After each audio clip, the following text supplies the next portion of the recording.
Hi everyone, आज की इस वीडियो में हम लोग जानने वाले हैं कि डिजिसोल राउटर को कैसे रीसेट किया जाता है और रीसेट के बाद राउटर को कैसे कॉन्फ़िगर किया जाता है वो भी जानेंगे। तो मेरे पास जो डिजिसोल का राउटर है उसका मॉडल नंबर मैं आपको बता देता हूँ, DGHR1400। इसको ही हम रीसेट और रीसेट के बाद कॉन्फ़िगर करेंगे।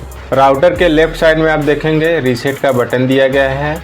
इसको कुछ 8 से 10 सेकेंड प्रेस करके रखना होता है और फिर छोड़ देना होता है। तो आप देखेंगे राउटर में जितने भी लाइट दिए गए हैं एक साथ ग्लो करते हैं, तो आपको समझ जाना है कि आपका राउटर रीसेट हो गया है।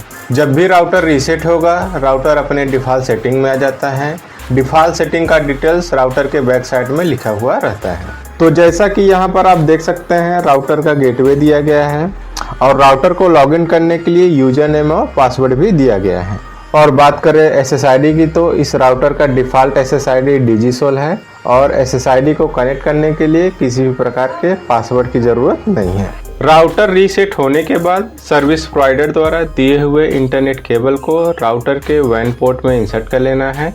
ये सब कर लेने के बाद चलिए चलते हैं अपने कंप्यूटर स्क्रीन पर। यहाँ सबसे पहले आप अपने राउटर को वायरलेस या वायर्ड कनेक्ट करेंगे। तो चलिए हम अपने राउटर को वायरलेसली कनेक्ट कर लेते हैं।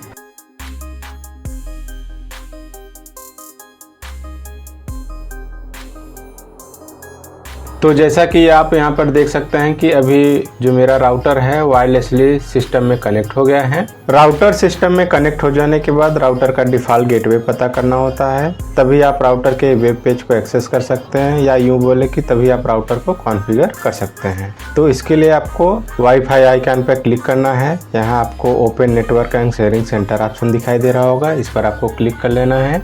फिर नेक्स्ट एक्सेस टाइप कनेक्शन दिखाई दे रहा होगा, जिसमें आप देख सकते हैं आपके राउटर का SSID दिखाई दे रहा होगा, उस पर आपको क्लिक कर लेना है। वायरलेस नेटवर्क कनेक्शन स्टेटस का विंडो ओपन हो जाता है। यहाँ आपको डिटेल्स ऑप्शन दिखाई दे रहा होगा, इस पर आपको क्लिक कर लेना है। डिटेल्स ऑप्शन पर क्लिक करेंगे तो आप देखेंगे नेटवर्क कनेक्शन डिटेल्स का विंडो ओपन हो जाता है। यहाँ आप देखेंगे IPv4 डिफ़ॉल्ट गेटवे और उसके सामने कुछ IP लिखा हुआ है। यही IP आपके राउटर का डिफ़ॉल्ट गेटवे है। तो इस तरह से आप अपने राउटर का डिफ़ॉल्ट गेटवे क्या है देख सकते हैं। राउटर का डिफ़ॉल्ट गेटवे पता चल जाने के बाद आप कोई भी वेब ब्राउज़र ओपन करेंगे और वेब URL में राउटर का डिफ़ॉल्ट IP टाइप करके इंटर प्रेस करेंगे तो आप देखेंगे राउटर का पेज आ जाता है। यहाँ आप देखेंगे राउटर का यूज़र नेम और पासवर्ड पूछा जा रहा है, तभी आप राउटर को लॉगिन कर सकते हैं। तो इस राउटर का जो यूज़र नेम है वो स्मॉल में एडमिन है और जो पासवर्ड है वो 1234 है। यूजर नेम और पासवर्ड इंसर्ट करके आप लॉगिन ऑप्शन पर क्लिक करेंगे तो आपका राउटर लॉगिन हो जाता है। राउटर लॉगिन होने के बाद सबसे पहले WAN कॉन्फ़िगरेशन स्टेटस देख लेते हैं, जिसमें आप देख सकते हैं किसी भी प्रकार का IP राउटर को असाइन नहीं हुआ है। इसका मतलब आपका राउटर कॉन्फ़िगर नहीं हुआ है। जैसे ही आपका राउटर कॉन्फ़िगर हो जाएगा, यहाँ पर आप देख सकते हैं जो भी IP और गेटवे 00 दिखाई दे रहा है, यहाँ पर आपको IP लिखा हुआ दिखाई देगा। राउटर को कॉन्फ़िगर करने के लिए आपको सेटअप ऑप्शन पर क्लिक करना होगा। यहाँ आप देख सकते हैं क्विक सेटअप का पेज आ जाता है। यहाँ आप देखेंगे मैनुअल और नेक्स्ट, ये दो ऑप्शन दिखाई दे रहे होंगे। आपको मैनुअल ऑप्शन पर क्लिक कर लेना है। मैनुअल ऑप्शन पर क्लिक करेंगे तो आप देखेंगे WAN इंटरफेस सेटअप का पेज आ जाता है। यहाँ पर आपको WAN एक्सेस टाइप सेलेक्ट करना होता है। WAN एक्सेस टाइप का मतलब आपके इंटरनेट कनेक्शन टाइप से है। तो चलिए एक एक कनेक्शन टाइप समझ लेते हैं कि क्या करना है। तो सबसे पहले connection type static IP select करके देख लेते हैं कि क्या करना है। अगर आपका कनेक्शन टाइप स्टैटिक IP है तो आपके सर्विस प्रोवाइडर द्वारा आपको IP एड्रेस, सबनेट मास्क और डिफ़ॉल्ट गेटवे ये ऑलरेडी आपको प्रोवाइड किए रहेंगे। अगर आपको IP एड्रेस, सबनेट मास्क और डिफ़ॉल्ट गेटवे नहीं पता है तो आप एक बार अपने सर्विस प्रोवाइडर से कांटेक्ट करेंगे तो ये सब डिटेल्स वो लोग प्रोवाइड करा देंगे। IP एड्रेस, सबनेट मास्क और डिफ़ॉल्ट गेटवे इंसर्ट करने के बाद आपको अप्लाई चेंजेस पर क्लिक कर देना है। तो इस तरह से आपका स्टैटिक IP कॉन्फ़िगर हो जाता है। यहाँ पर हम आपको कुछ बताते चलें कि स्टैटिक IP के कुछ सिनारियों में मैक बाइंडिंग की ज़रूरत रहती है, तो इसके लिए भी आपको अपने सर्विस प्रोवाइडर से ही कंफर्म करना होगा। कहने का अर्थ इतना ही है कि मैक बाइंडिंग के सिनारियों में अगर आप अपने राउटर को चेंज कर रहे हैं तो ये अपडेट आपको अपने सर्विस प्रोवाइडर को देना होता है, जिससे कि आपका सर्विस प्रोवाइडर नए मैक एड्रेस को बाइंडिंग कर सके। और अगर आप इन सब प्रोसेस से बचना चाहते हैं तो राउटर में मैक क्लोनिंग का जो फीचर दिया गया है वो यूज कर सकते हैं। राउटर का मैक क्लोनिंग कैसे किया जाता है इस पर ऑलरेडी वीडियो बना चुके हैं, लिंक वीडियो के डिस्क्रिप्शन में है, आप देख सकते हैं। चलिए नेक्स्ट कनेक्शन टाइप देख लेते हैं कि क्या करना है। यानी अगर आपका कनेक्शन टाइप डायनेमिक यानी DHCP क्लाइंट है तो आपको WAN access type DHCP client select कर लेना है और फिर अप्लाई चेंजेस पर क्लिक कर देना है। तो इस तरह से आपके राउटर में डायनेमिक कनेक्शन कॉन्फ़िगर हो जाता है। चलिए नेक्स्ट कनेक्शन टाइप देख लेते हैं कि अगर आपका कनेक्शन टाइप TPPoE है तो आपको WAN एक्सेस टाइप TPPoE सेलेक्ट करना है। उसके बाद आप देखेंगे यूजर नेम, पासवर्ड और सर्विस नेम के लिए पूछा जा रहा है।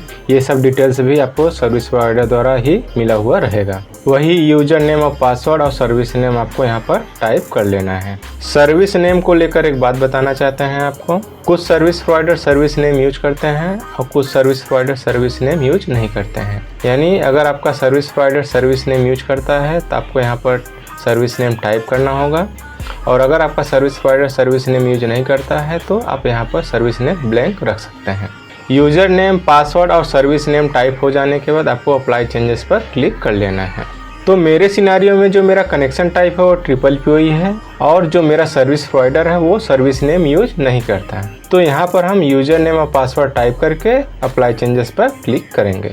तो इस तरह से आपके राउटर में TPPoE कॉन्फ़िगरेशन अप्लाई हो जाता है। आपके कनेक्शन टाइप के हिसाब से WAN इंटरफेस सेटअप कंप्लीट हो जाने के बाद स्टेटस ऑप्शन पर क्लिक करके WAN कॉन्फ़िगरेशन का जो स्टेटस है वो वेरीफाई कर लेना है।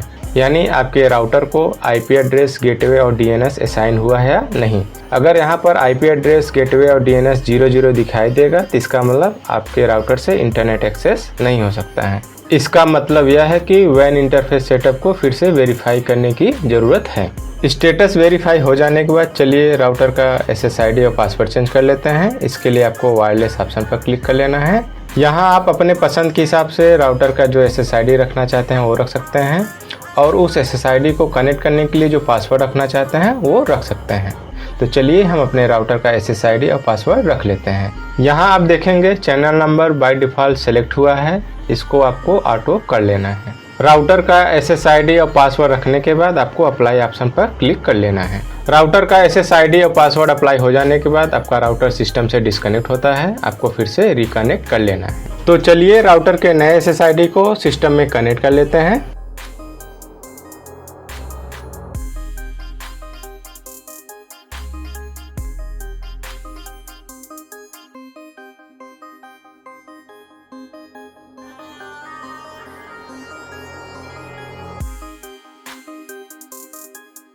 तो जैसा कि यहाँ पर आप देख सकते हैं राउटर सिस्टम में कनेक्ट हो गया है। चलिए एक बार वेरीफाई कर लेते हैं कि इस राउटर से इंटरनेट एक्सेस हो रहा है या नहीं। तो इसके लिए हम स्पीड टेस्ट रन करेंगे। तो जैसा कि यहाँ पर आप देख सकते हैं स्पीड टेस्ट रन हो रहा है, इसका मतलब इस राउटर से इंटरनेट एक्सेस हो रहा है। तो इस तरह से आप अपने डिजिसोल राउटर को आप अपने कनेक्शन टाइप के हिसाब से कॉन्फ़िगर कर सकते हैं।